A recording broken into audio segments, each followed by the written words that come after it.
Hello and welcome to the GRADD Dialogue. You know, the 2014 Kentucky General Assembly is now officially in its veto session, where the Governor Steve Beshear has the opportunity to review all the legislation that has been come before him and decide approve or veto. And then our legislators will have to reconvene on April 14th, to take an action on that. So kind of get an insight of what happened and what could happen and some of the highlights. So we have invited Representative Tommy Thompson, to speak with us today. So, Tommy Thompson, always welcome to the GRADD Dialogue. And we are so honored, that you represent, the Davis County along with, all the 7 counties that you work together on that. So I know that you serve on the District 14 and also, have a leadership position in the Kentucky General Assembly. So it's been a very, very great honor for us. So let's go ahead and start with that. I think one of the biggest highlights seems like was the you guys and all your colleagues in the House and Senate, have finally passed a budget bill, and it's gone towards, governor's to signature and everything else. So tell us about, things happening there. Were you able to convince some of the things that were beneficial to the state as well as our 7 counties and especially the Owensboro area? So, Jiten, thank you. It's always a pleasure to be with you. And yes, it's very positive that we were able about a week ago to pass a $20 billion 2-year budget in a bipartisan way that I think, given the constraints we have, was a good budget and will allow Kentucky to move forward. And this really comes kind of on the heels of over the last 6 years, we've had to cut about $1.6 billion out of our budget. We've done that by tightening our belt, doing what a lot of people have had to do at home while we've had this economic contraction. But fortunately, our revenues are improving, but not significantly. Over this next 2-year budget period, we've got about $500 million of new money to deal with. But I think that this budget uses that judiciously and will provide the best dividends for Kentuckians that we can gain out of the investment of that money. Clearly, the emphasis was on reinvesting in education, which we haven't done in some years. We're losing a little bit of our momentum, and certainly job one for Kentuckians, I think, is education and being able to give our kids the skills that they need to be successful. So we reinvested in education. We increased the SEEK formula for the first time since 2008, which is the basic school funding formula. We extended Flex Focus funds. Those are the funds that go into extended school services, safe schools, professional development, textbooks, technology, those types of things. We were able to give our teachers, for the first time in years, a raise, 1% the first year of the biennium, 2% the second year. We were able to invest in preschool, which is so important. I saw a study the other day that said that 2/3 of Kentucky 4th graders were unable to read at grade level at the 4th grade, and they may never catch up. So we need to have earlier emphasis on education with preschool. So we expanded preschool. So I think, again, education was a big winner, and it needed to be. That's where a lot of our emphasis was. Certainly another area was in healthcare. We have provided about 1,200 more slots for 3 programs that will help Kentuckians with developmental disabilities to be able to live at home and have services at home as opposed to having to be, so to speak, institutionalized. We restored money to daycare, which was frozen when the federal government earlier last year cut that program, and so many people that need that daycare assistance to be able to go to work, to be able to continue their education so that they can improve themselves and build their career. So daycare was a big emphasis. And then another area that's had been important, and GRADD's been so involved in it, was we put more money into the expansion of broadband. About $50 million altogether over the biennium, but to provide more internet and more capacity, more broadband. I hear so many people call me and say, we need more high-speed internet for my business. We need it for school. So we put more money into that area. So I think on balance, again, it was a good budget, but the key thing about it is we passed one on time. It was bipartisan, and we won't have to have a special session. So more or less, what you describe, and also some other stuff that is in the budget, it kind of sounds like, as you define, reinvesting Kentucky for the future in education and also in broadband and everything else.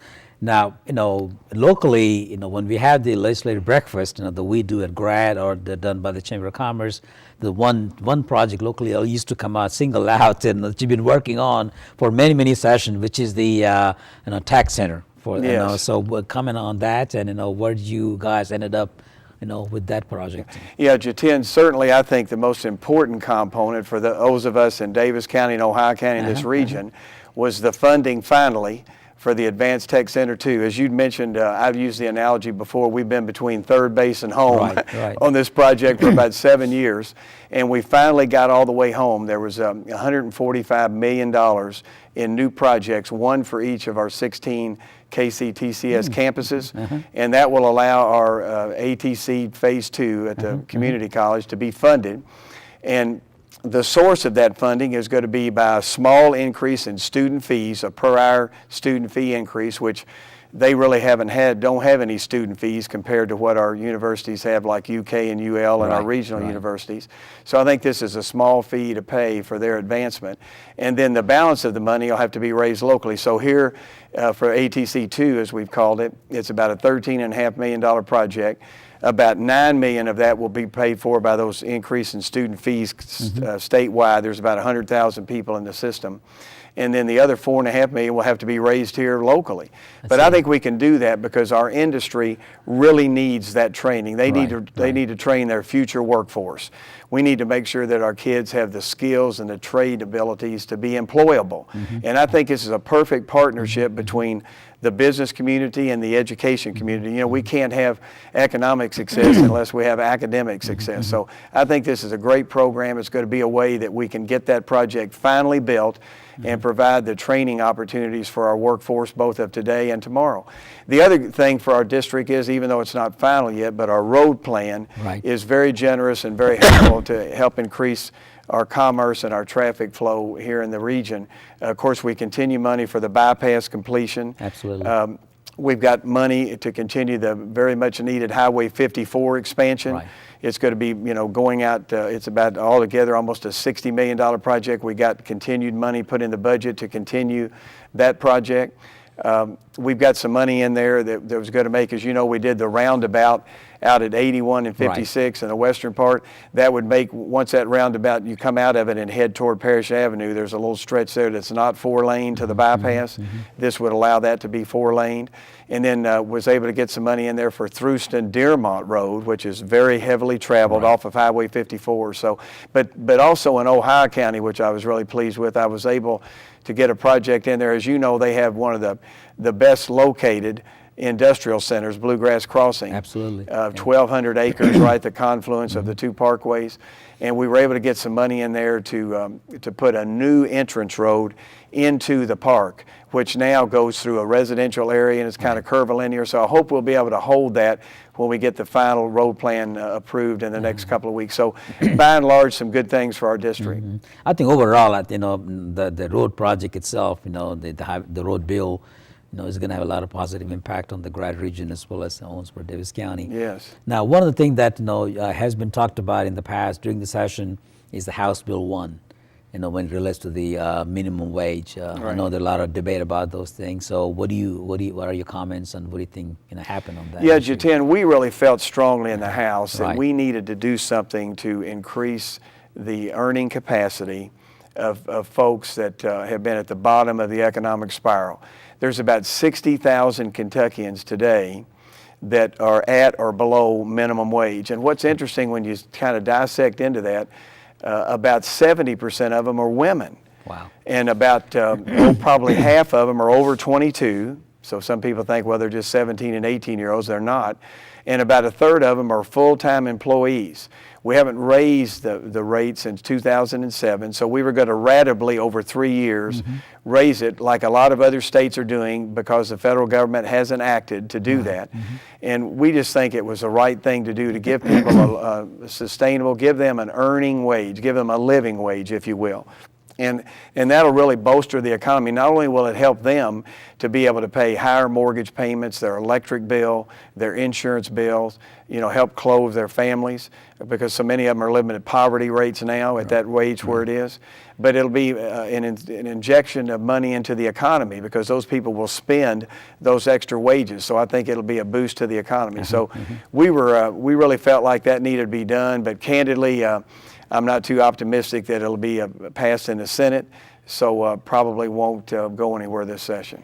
Hopefully we'll have a better chance next time around to discuss more. Yeah, and I think during the interim next year as we go in, that certainly be one of the top bills that we'll focus on again. Okay.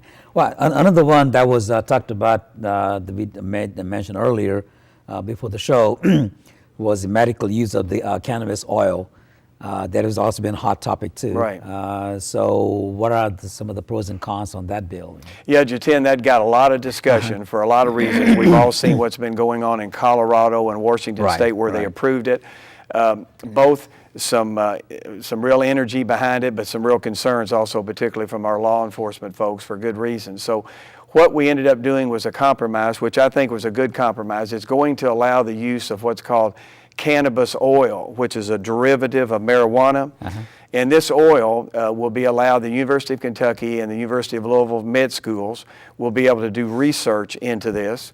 And also anyone that's a member of the U.S. Food and Drug Administration's pilot program will be able to use and have the ability to use this cannabis oil, this derivative. And where we think it can really help, and we heard a lot of testimony on this, is that for people that have had severe seizures as a part of epilepsy, and this could work where other drugs for that have not. So those folks that are under that test program will be allowed to have this administered, and hopefully it can give them some hope and some relief. So I think that was a good first step. Obviously it doesn't allow the recreational use of it, and the abuse I think can be tempered because of the fact that they have to be on this pilot trial program. But it was a good first step, and hopefully more than anything can help these folks and these young people in particular that have not been able to have any relief before. So that could be also on the docket for the next time around, and see how the other states have been, going through some of the issues. Yeah, that's a good point, because I think there's some 20 other states that have allowed some limited use of marijuana for medicinal purposes, and we need to learn what their experience is, what's been good, what hasn't worked, so maybe we don't make some of those same mistakes. But if we can help people, particularly those that are experiencing those seizures in a controlled environment, I think that's positive. Tommy, I think overall, there has been some ups and downs in the session. So overall, how would you classify the 2014 session, as you left Frankfurt this year? Yeah, Jiten, we had almost 600 bills authored in the House, and we had over 300 in the Senate, so a lot of bills to look at. But I think certainly some of the high points were we passed a public-private initiative bill, so-called P3 type projects, which will allow public projects like roads and bridges and those high-profile infrastructure type projects to be built by private concerns, and then have that partnership with, and that's the way, candidly, a lot of projects will be built in the future, and probably the only way a lot of them can be built in the future. We passed an adult abuse registry, which I think is really important to curb and retard the abuse of our seniors, and I think that was a real positive move. We passed a cybersecurity bill that was sponsored and advocated by, as you know, Adam Edon, our auditor. And that's going to allow, the state is such a repository of personal information. They have people's tax information, they have their Social Security numbers. So if there's a breach to that information, they then will notify the citizens that there's been a breach, and you can take action to protect that. And also another positive thing I think we did was that we limited the sale of e-cigarettes to minors. Heretofore, they've been unregulated, and we know how exponentially e-cigarettes are growing. But today, prior to this legislation, anybody could use those, and some of them, have some ingredients that just aren't good, particularly for minors. So I think that was a high. Probably on kind of the disappointing note, I was really disappointed that for about the 6th time we passed in the House a bill that would restore voting rights to convicted felons. But these are low-risk, low-level nonviolent offenders, you know, who paid their debt to society, who served their sentence, and just wanted to have their rights restored so that they become productive citizens again. We've got about 180,000 people right now that have served their sentence that would be eligible to have their rights restored. And I think there's only 2 states now that don't automatically allow your rights to be restored once you have served your debt to society. So overall, it has been a positive, and a lot of things came out of it. You know, like you said, reinvesting in Kentucky in education and also for the future, which is great. And as always, I'm sure some of the low bills going to come back, and you know, you're going to provide the leadership on those. Tommy, thank you very much. Has been always a great friend, you know, great legislator for us, and we always count on you, you know, to really carry the water for us. And also, you know, we're fortunate to have you working with all of our colleagues in Frankfurt. So well, thank you for being on the show. Thank you. It's a privilege to serve the people of the 14th Legislative District. Always enjoy visiting with you, and look forward to our next discussion. Well, thank you. And again, thank you for watching the GRADD Dialogue. We've been talking to Representative Tommy Thompson about what happened at General Assembly in 2014 and some of the positive impact that would have on this region. Thank you very much.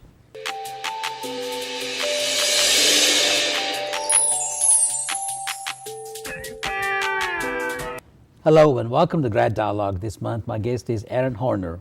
Mr. Horner joined the Kentucky Office of Homeland Security, and he's the Deputy Executive Director since January 2008.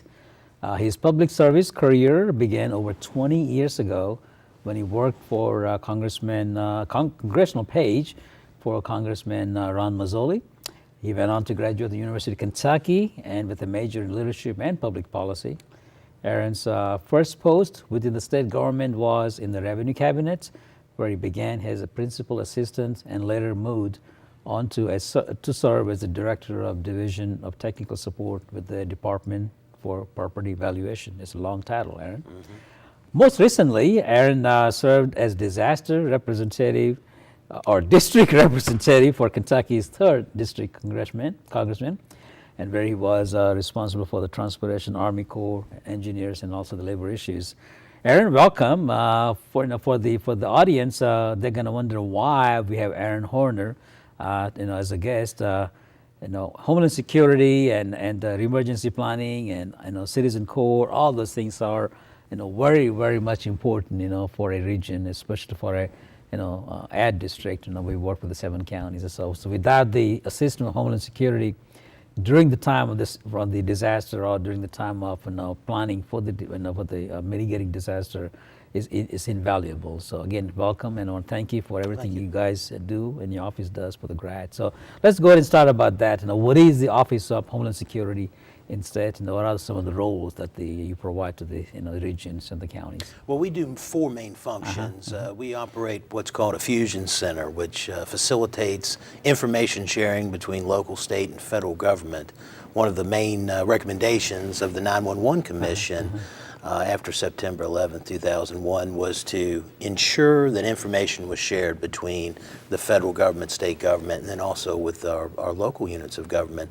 So we have an ILO program, an intelligence liaison program with police officers, sheriffs, the fire service, and public health has also been incorporated to share information if we see something suspicious, to report something. So you collect all the information from all the cities and counties and cities and counties and all the, then it goes to Frankfurt. Then you guys analyze and let us know, hey, something is coming. I say massaging the data, so to speak, of what trends are we're seeing, and just not having a silo of what's happening here in Davis County to know what Webster County as well as McCracken County are doing.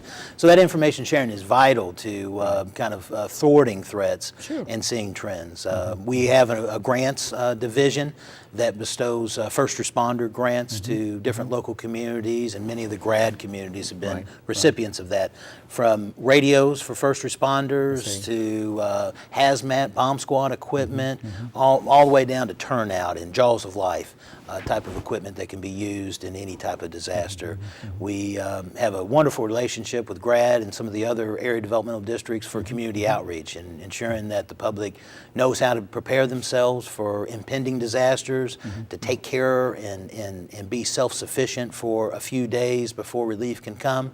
as well as reporting suspicious activity just through normal citizens. So really, I mean, that's a good thing to know, because in typically in government situation, in the local, state, or even national, we tend to react, rather than act or pre-plan. So what you're talking about is getting ready rather than just look for what to do now when there's a disaster. So this is an excellent way of getting everybody empowering to work towards the potential hazard or something. And this part of the state was devastated by the ice storm. Yeah, and so absolutely, many yes, people, yeah. were without electricity, without a way to communicate. So we just emphasize preparedness planning for your family, for your pets, which are vital to so many families or family members, and then also communication planning. When we can't use our cell phone device, when maybe the landline's not going to work, how are we going to communicate with each other? Where we're going to meet up? Who's going to pick up the kids? That type of thing. Right. So you work with almost every levels of emergency folks, or even people engaged in first responders or preparedness planning and everything else. You've been working with us and helping us, and people hear this term called CERT, the citizen. The community emergency response right? teams, yes. Yeah. Can you comment on that and why they are so important to have in each of the community a CERT team? And CERT's been extremely embraced here in the GRADD area. It's a way for citizens that want to volunteer to help out in disaster relief efforts to receive kind of some rudimentary training. There's 9 different modules that they encompass, from basic first aid triage all the way up to terrorism and search and rescue, gridding it out to help first responders find somebody that has been lost, so to speak. And they always have a final exercise that encompasses some of these disciplines.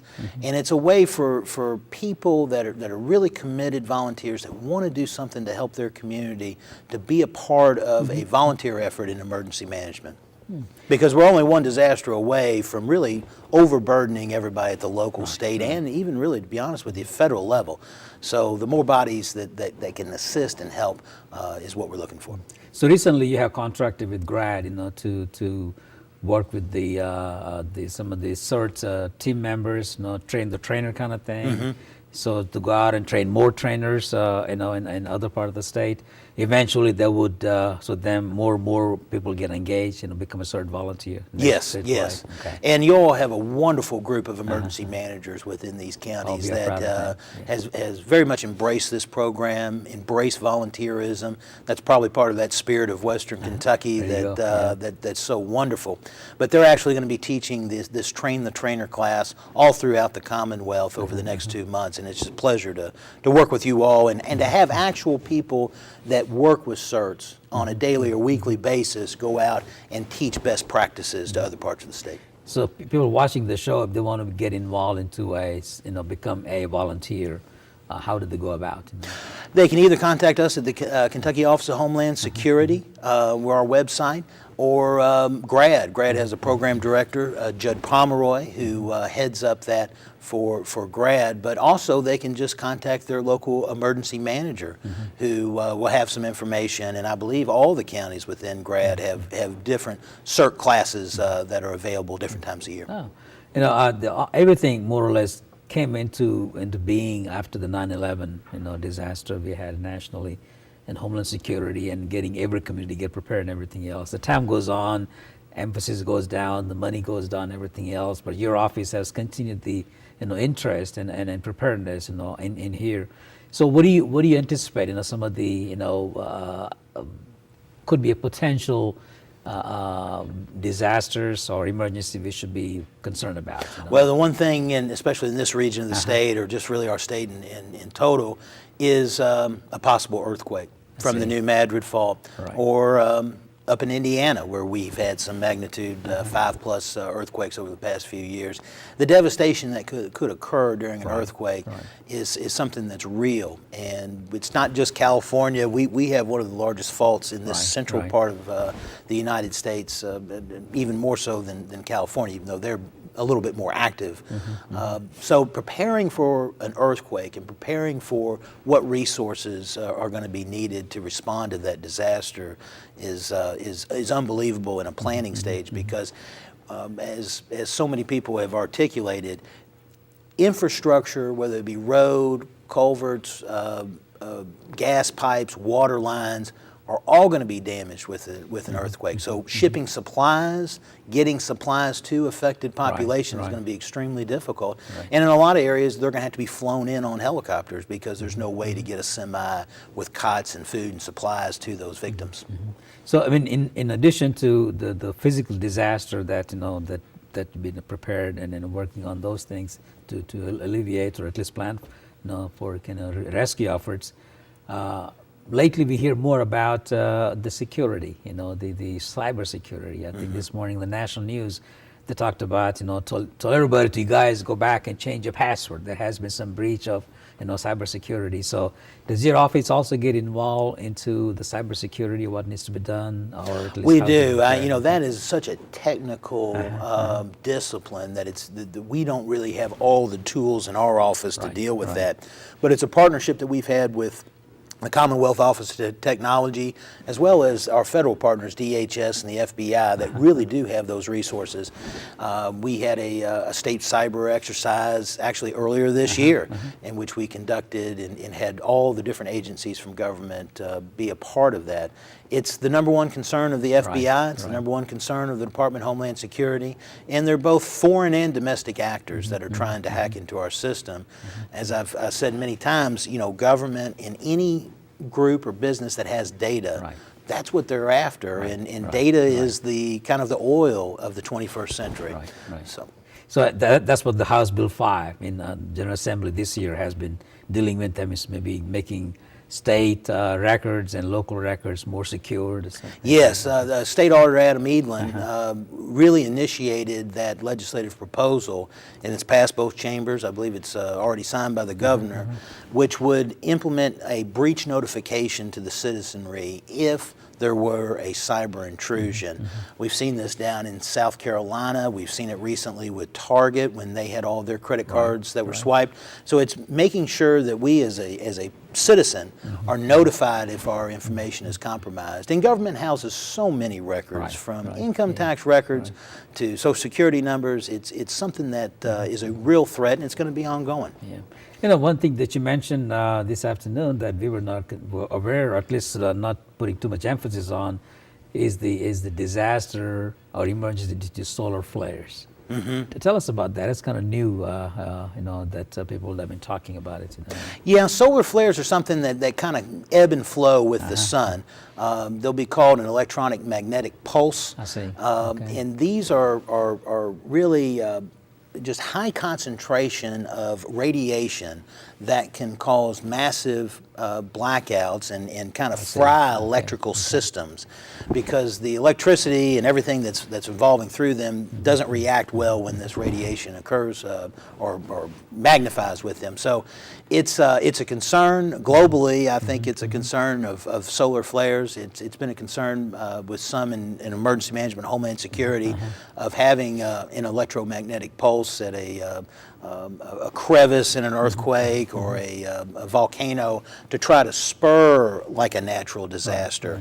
So that's something that's constantly being monitored, and NASA and everybody else is involved in that. So I'm glad that at least somebody like you in your office at least involved in all those areas to provide the communication deal as far as let the information come from Frankfurt to the right people at the local level or so. And you've been working on this for a while, and also helping our region or so.